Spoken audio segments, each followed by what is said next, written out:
Bom dia, boa tarde, boa noite. Essa é a aula de número 13 de Ciência do Solo, do curso técnico em agropecuária subsequente do Instituto Federal de Brasília, campus Planaltina.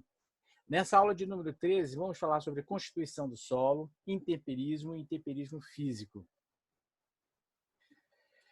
Na aula anterior, estávamos falando a respeito de fatores de formação do solo. Então, falamos a respeito do material de origem, os minerais que compõem o mineral, as rochas, falamos sobre as rochas, falamos como essas rochas podem influenciar o comportamento do solo à medida que elas sofrem transformação de natureza física, química e biológica. Essa transformação de natureza física, química e biológica do material de origem ocorre em função do clima, que é um outro fator de formação do solo. Dentro do clima atua principalmente a temperatura e a umidade. Essas transformações também ocorrem, o clima e essas transformações do material de origem, né, vão ocorrer também em função da presença dos organismos vivos. Então, a presença dos organismos vivos, a frequência dos organismos vivos vai depender também das condições climáticas e também da presença do material de origem, porque parte desse material de origem vai ser, à medida que ele sofre transformação de natureza física e, sobretudo, de transformação química, alguns elementos químicos vão servir para a alimentação dos organismos vivos, mas para isso eles precisam de temperaturas adequadas, umidade adequada. Então, há uma inter-relação nisso aí. Outro fator de formação é o relevo. Então, as condições de relevo interferem na dinâmica da água, né? Que vai interferir no intemperismo, que vai interferir na transformação do material de origem. E para que essas transformações, para que você forme aquela camada inconsolidada que recobre as rochas, é necessário um tempo, né? Então, para que as rochas se transformem, dando origem aos constituintes do solo, é necessário um tempo. Essas transformações não ocorrem de um dia para outro, às vezes centenas, milhares de anos, milhões de anos, para que você tenha um solo formado. Constituição do solo. Então, do que é constituído o solo? Depois que o material de origem se transforma, se modifica, né? Então gera aquela camada inconsolidada que recobre as rochas. Essa camada inconsolidada, você tem a presença de organismos vivos, ocorre transformação de natureza química, liberação de sais minerais, então você tem o solo, na verdade, é um ecossistema, então você tem um sistema dinâmico ali acontecendo. Quem faz parte desse sistema dinâmico que está interagindo ali? Então, você tem no solo, você tem ar. Os espaços vazios do solo são ocupados por ar e água. O ar do solo é formado de oxigênio, nitrogênio, gás carbônico em menor proporção e outros gases também em menor proporção. O solo é formado de constituintes sólidos. Quem são os constituintes sólidos que formam o solo? Você tem os constituintes de origem mineral e os constituintes de origem orgânica. Os constituintes de origem mineral são formados a partir da transformação das rochas. Quando as rochas começam a se formar, você tem pedaços de rochas, fragmentos de pedras, né, bastante grandes, que são chamados matacões, calhaus e cascalhos. E quando esses constituintes eles sofrem transformação de natureza física e, sobretudo, transformação de natureza química, você vai ter a formação dos constituintes minerais do solo, formado principalmente de areia, silt e argila, né? Você vai ter a formação de areia, silt e argila. E nós vamos ter os constituintes orgânicos, né? A matéria orgânica, raízes, caules, galhos, folhas, flores e frutos que caem sobre o solo, iniciam um processo de decomposição. Assim como um animal, um inseto que deposita-se ali sobre o solo, uma lacraia, um miriápode que se deposita ali no solo, morto, ele se transforma em matéria orgânica. Essa matéria orgânica é matéria orgânica fresca. À medida que essa matéria orgânica vai se decompondo, ela vai se transformando em uma matéria orgânica em estágio avançado de decomposição. E aí nós vamos ter o humus. Então, o humus é a matéria orgânica em estágio avançado de decomposição. Essa matéria orgânica em estágio de decomposição, muitas vezes, quando ela está em grande proporção no solo, ela dá uma coloração escura ao solo. Nós vamos ter presente no solo também os organismos vivos. A aula anterior, nós falamos muito, as aulas anteriores, falamos muito sobre os organismos vivos. Nós vamos ter macro, microfauna presente no solo e os micro-organismos do solo. Bactérias, fungos, actinobactérias que vão interagir com os constituintes não vivos, né? Vão interagir com os constituintes minerais, com os constituintes orgânicos e com a solução do solo e com o ar do solo, né? A água no solo não é água pura, essa água está misturada com sais minerais. Então, água e sais minerais formam a solução do solo, né? E é importante que nessa solução do solo, de onde que vêm esses sais minerais que formam a solução do solo? Então, boa parte desses elementos químicos que fazem parte da solução do solo vem do processo de transformação das rochas, né? É necessário que as rochas sofram transformação de natureza química, principalmente, para que ela libere alguns elementos químicos que vão estar presentes na solução do solo. Os elementos químicos presentes na solução do solo, eles podem ser absorvidos pelas plantas e podem ser utilizados pelos micro-organismos do solo. O nitrogênio, como falamos na aula passada, o nitrogênio é a principal reserva de nitrogênio na natureza, é a atmosfera. E o nitrogênio ele se incorpora no solo, sobretudo pela ação de micro-organismos fixadores de nitrogênio. Então, os organismos vivos, fixadores de nitrogênio, capturam o nitrogênio do ar, utilizam esse nitrogênio para a sua multiplicação. Quando esses micro-organismos morrem, esse nitrogênio se incorpora ao solo, né? Esse nitrogênio se incorpora ao solo. As plantas que absorvem nitrogênio do solo, elas morrem e vão entrar em processo de decomposição e devolvem esse nitrogênio para o solo, assim como devolvem outros sais minerais. No entanto, né, o nitrogênio que está presente no solo, ele se origina qual o princípio de onde que ele veio inicialmente. Então, ele veio da atmosfera pela ação dos organismos fixadores de nitrogênio. Agora, os outros elementos químicos presentes no solo, inicialmente vieram das rochas, né? Eles vieram do processo de transformação química das rochas, né? As plantas absorveram esses elementos foram para as plantas morreram, essas plantas entram em decomposição, esses elementos voltam para o solo, né? Nos chamados ciclos biogeoquímicos, né? Mas no início de tudo, no princípio de tudo, boa parte dos elementos químicos presentes no solo estavam presentes nas rochas, né?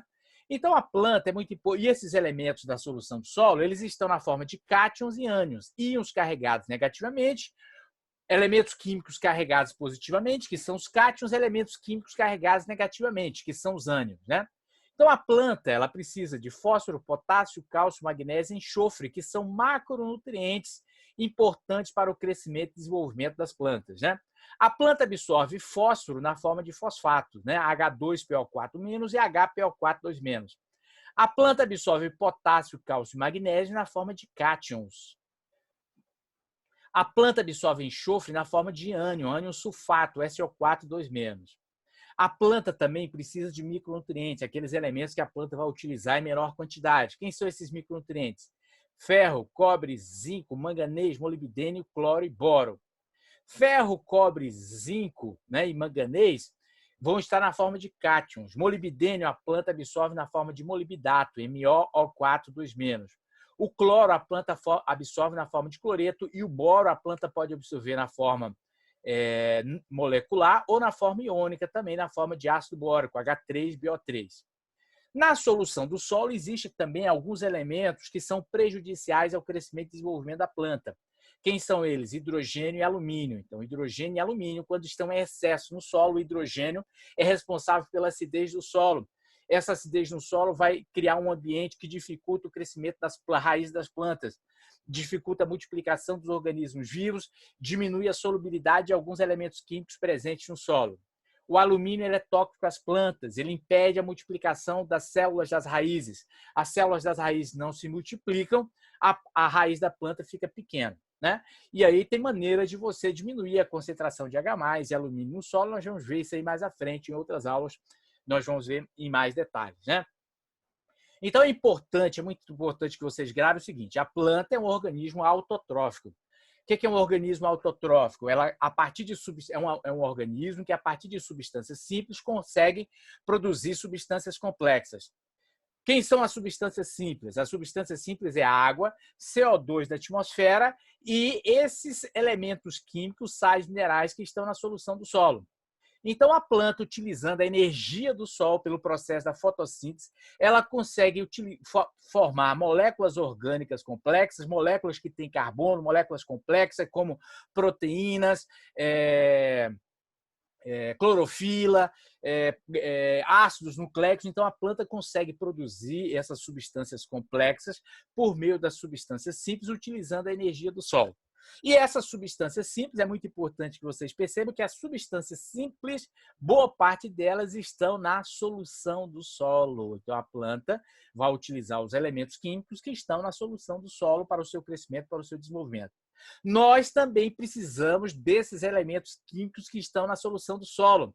Fósforo, potássio, cálcio, magnésio, enxofre, ferro, cobre, zinco, manganês. Só que nós não nos alimentamos de solo, nós nos alimentamos das plantas. Então é importante que a gente perceba isso. Então nós também nos alimentamos da planta para obter substâncias complexas como carboidratos, proteínas, aminoácidos, né? E também nos alimentamos da planta para absorver elementos químicos que são importantes, fósforo, potássio, cálcio, magnésio, né? E as plantas, por sua vez, absorvem esses elementos do solo. Então, é muito importante que a gente tenha essa percepção para a gente entender a ciência do solo, a importância da ciência do solo. Pois bem, o solo, então, é um corpo trifásico, complexo, é um ecossistema onde os constituintes vivos e não vivos interagem de maneira complexa, né? Um solo ideal ele tem 50% de espaços vazios ocupados por ar e água e 50% de espaços ocupados por constituintes sólidos, né? Sendo que esses constituintes sólidos, em condições ideais ou em condições naturais, geralmente representam 50% do solo. Né? 50% são espaços vazios, espaços porosos, 50% constituintes sólidos. E os espaços sólidos são ocupados por constituintes de origem mineral, areia, silt e argila, né? E principalmente, e matéria orgânica. E os espaços vazios é ocupado por ar e água. Né? Os organismos vivos presentes no solo, eles vão estar aqui junto com a matéria orgânica, representando aí, em média 5% do solo. E a solução do solo vai estar aqui na água misturada com sais minerais. Né? Então, observe que existe uma diferença entre minerais e sais minerais. Então, minerais, nós já explicamos o que são minerais, né? Constituintes de origem mineral são aqueles constituintes que vêm do processo de transformação das rochas, originando minerais secundários. Vamos comentar isso aí mais nas aulas posteriores, né? Então, os constituintes minerais do solo, areia, silt e argila, então, são formados a partir da transformação dos minerais das rochas, né? Os sais minerais presentes no solo são elementos químicos que podem ser carregados positivamente e negativamente, que também vêm do processo de transformação das rochas. Só que eles estão solúveis ali, juntamente com a água do solo. Portanto, esses constituintes eles estão aqui no solo misturados, né? Então, há uma interação entre a areia, que está misturado com a argila, que está misturado com o silt, que todos eles misturados com a matéria orgânica, misturada com os organismos vivos presentes no solo. Né? Só que, muitas vezes, por exemplo, na camada superficial, existe uma maior quantidade de matéria orgânica, porque os materiais orgânicos se depositam aqui na superfície. Portanto, nas camadas superficiais, você vai ter uma maior quantidade de matéria orgânica, de humus e a ação dos organismos vivos. Né? Mas esses constituintes estão misturados. Né? E o solo é justamente essa camada inconsolidada que recobre as rochas. Essa camada ela é formada de estratos, que também são outras camadas, denominadas horizontes, que se diferenciam pelas suas propriedades físicas, químicas, biológicas e mineralógicas, e é onde a planta coloca suas raízes, né, onde as raízes das plantas crescem, se desenvolvem e vai interagir com a areia, com o silt, com a argila e com a solução do solo e com os micro-organismos do solo. Então, é muito importante que tenhamos essa percepção do conceito de solo. Né? Para que todas essas transformações aconteçam, é necessário aí um tempo. Essas transformações não acontecem de hoje para amanhã. São transformações que levam centenas, milhares, às vezes milhões de anos para que você tenha uma complexidade na formação desse solo. Né? E aí o solo o que vai acontecer com o solo com o tempo? Ele vai se transformando, né? O material de origem vai se modificando, vai se transformando e com o tempo esse solo vai se aprofundando. E aí a sua complexidade aumenta. Né?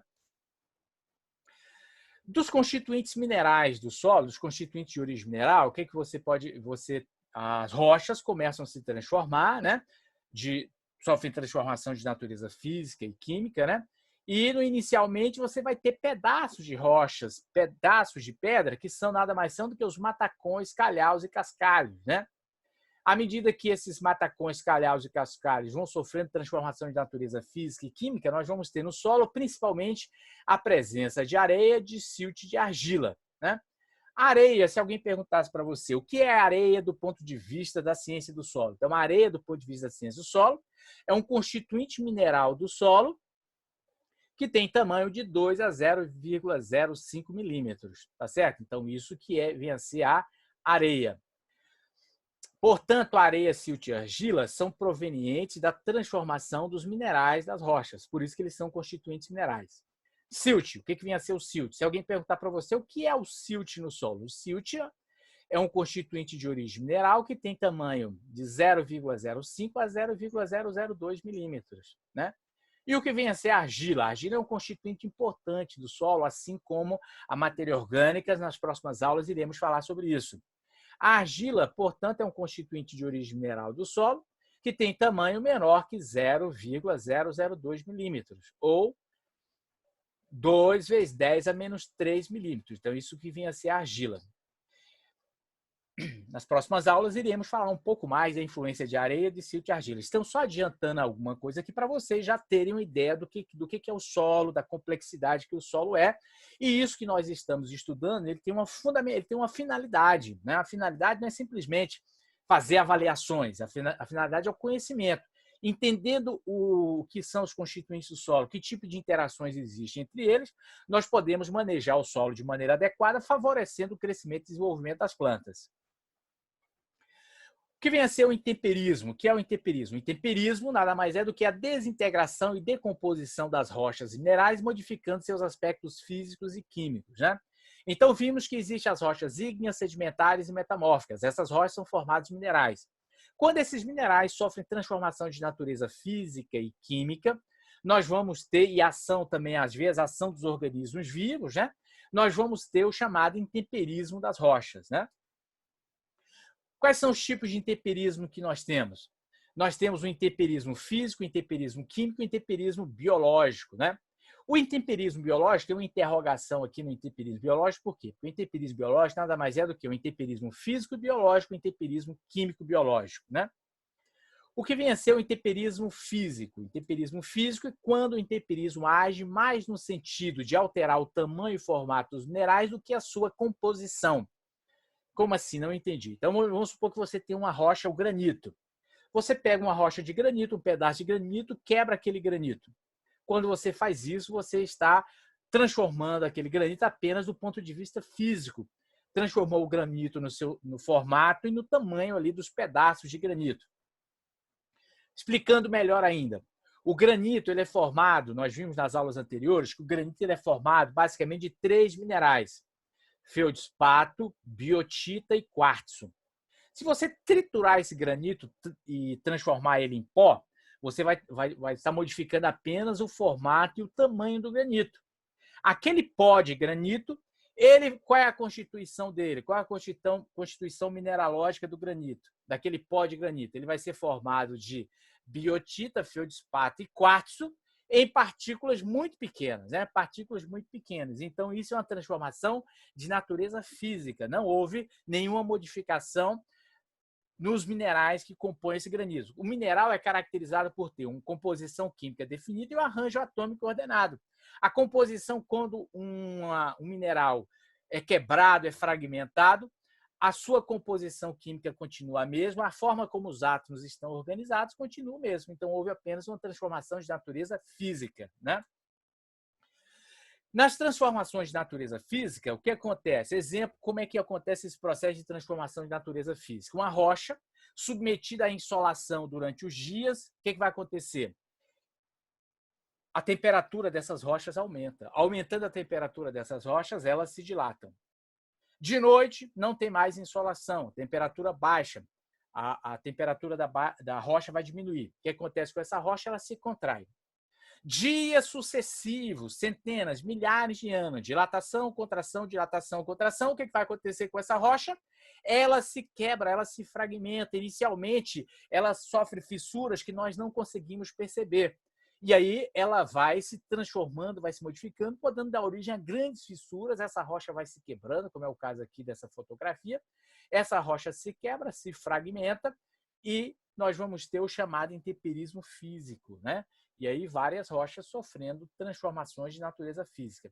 Essas são as transformações visíveis. Existe transformação de natureza física que nós não conseguimos perceber, que é justamente pequenas fissuras que são imperceptíveis a olho nu. Essas fissuras elas podem ser aumentadas, por exemplo, em regiões de clima temperado, regiões onde você tem água na forma líquida, mas aí as temperaturas baixam significativamente. Essa água se transforma em gelo. Esse gelo vai aumentar de volume e ele vai provocar pressão de natureza física aqui na parede dessas rochas, abrindo essas fissuras, né? Abrindo o tamanho dessas fissuras. E com o tempo essas rochas vão se transformando, vão se modificando. Então isso é o chamado intemperismo físico. É muito importante observar que é o seguinte: os processos de intemperismo eles acontecem ao mesmo tempo, né? Eles vão estar acontecendo ao mesmo tempo. O intemperismo físico, químico e biológico acontece ao mesmo tempo. Às vezes são transformações simultâneas que estão acontecendo concomitantemente. Nós falamos separadamente para facilitar do ponto de vista do conhecimento didático. Então, muito obrigado aqui pela presença de vocês. Nós vamos terminar o intemperismo físico. Nas próximas aulas, vamos falar sobre intemperismo químico e intemperismo biológico. Então, muito obrigado. Até a próxima aula.